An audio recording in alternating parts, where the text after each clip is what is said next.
By 1866, Bismarck had done something that most people thought was impossible. He had taken Prussia, a mid-sized German state, with a parliament that hated him and a king who was afraid of him, and turned it into the dominant power in Central Europe.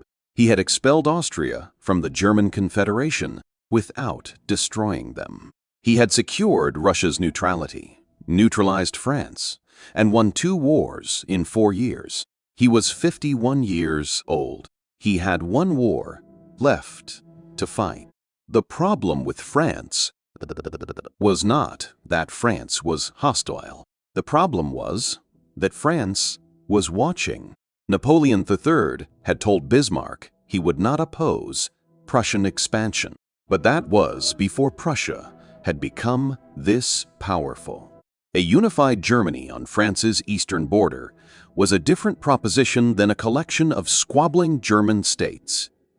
Napoleon III was starting to understand what Bismarck had been building, and he did not like it.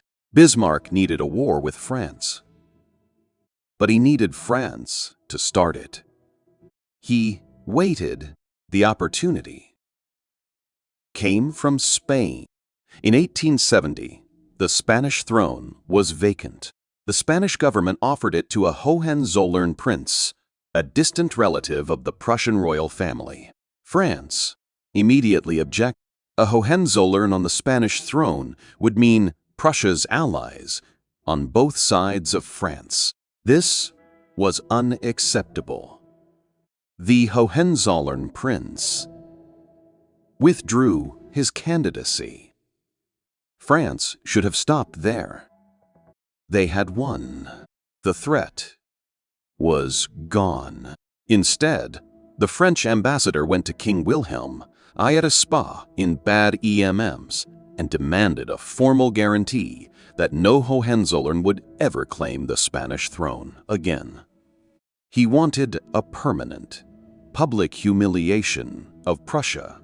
Wilhelm I declined politely and sent Bismarck a telegram describing the conversation. Bismarck read the telegram. Then he edited it. He did not change the facts. He changed the tone. The original telegram was diplomatic and measured. Bismarck's version was curt, almost contemptuous. It made the French ambassador sound like he had been dismissed.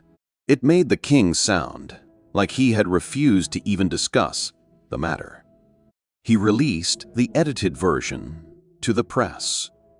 France declared war 3 days later. The Franco-Prussian War lasted 6 months. The French army was larger on paper. In practice, it was poorly organized, poorly supplied, and led by commanders who had not fought a serious war in decades. The Prussian army, which had been fighting and winning wars for 8 years, was a different machine entirely. The French were defeated at Gravelotte. They were defeated at Sedan. At Sedan, Napoleon III himself was captured. The French emperor, the man who had watched Bismarck's rise with growing unease, surrendered personally to the Prussian. Bismarck was there to receive him. The 2 men sat together in a small house near the battlefield. Napoleon III was ill, exhausted, and humiliated. Bismarck was polite. He offered the emperor a chair.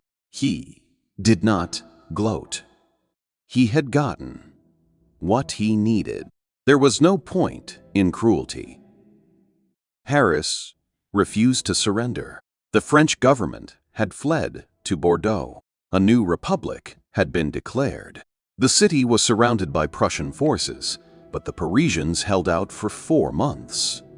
They ate rats. They ate the animals from the zoo. They did not surrender. Bismarck was not impressed by this. He was annoyed by it. He wanted the war over. He had what he needed. Every additional month of fighting was a month in which something could go wrong. in which Russia or Britain might decide to intervene, in which the German states might start arguing about the terms of unification. He ordered the bombardment of Paris. The Prussian generals had been reluctant to shell a civilian city. Bismarck overruled them. Paris surrendered in January 1871.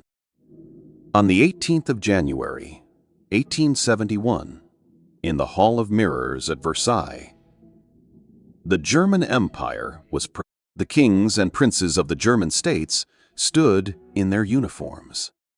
The Prussian army stood in formation. King Wilhelm I of Prussia was declared Kaiser Wilhelm I of Germany. Bismarck stood to the side, watching. He had done this. He had taken a collection of 30-odd German states, each with its own laws and currency and army and petty ambitions, and forged them into a single nation. He had done it in 9 years. He had done it through 3 wars, each one carefully chosen. Each one won before it started. The German Empire was the most powerful state in Europe. Bismarck was its first chancellor. He governed for 19 more years. In that time, he built the world's first modern welfare state.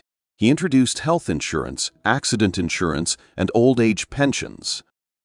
Not because he believed in social democracy, but because he believed that workers who were protected by the state would not become revolutionaries.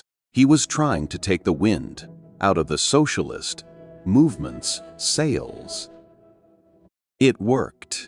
He managed the complex web of European alliances with the same cold precision he had used to build Germany. He kept France isolated.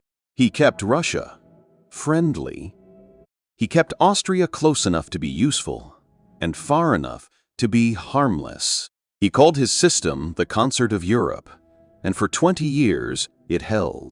He was not a nice man. He was not a democratic man. He believed in power, and he believed that power was the only thing that mattered in the end. But he was, by any measure, one of the most effective statesmen in history. In 1888, Kaiser Wilhelm I died.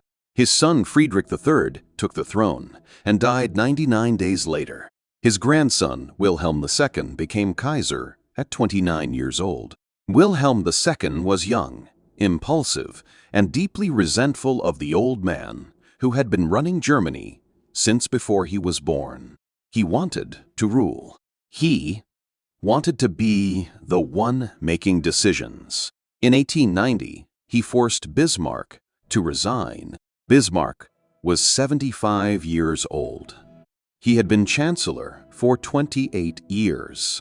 He left Berlin without ceremony and retired to his estate.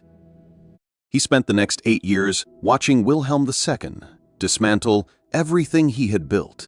The careful alliances, the balance of power, the restraint that had kept Europe from a general war for 2 decades.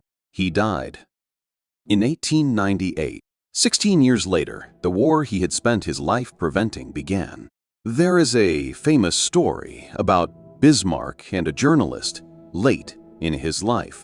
The journalist asked him what he thought was the most important factor in modern politics. Bismarck thought for a moment. Then he said, the fact that North Americans speak English. He meant that the English-speaking world, with its common language and common institutions, had a structural advantage that no amount of clever diplomacy could overcome. He was already thinking about the next century, the one he would not live to see. He was right about that too. The man who punched God at 16, who fought 27 duels at university, who told a parliament that democracy was useless and then proved it, who built a nation through iron and blood and kept it at peace through intelligence and patience, died in his bed at 83. He had done what he set out to do. Whether it was worth it is a question history is still arguing about. Power can be built by one man. It cannot be maintained by one man. The system Bismarck built required Bismarck to run it. When he was gone, it fell apart. That is the lesson of the Iron Chancellor. And it is a lesson that every generation has to learn again. If this series got you thinking, drop a like and subscribe. We follow the people who actually changed history and find out what they were really like when nobody was writing the official version. See you next time.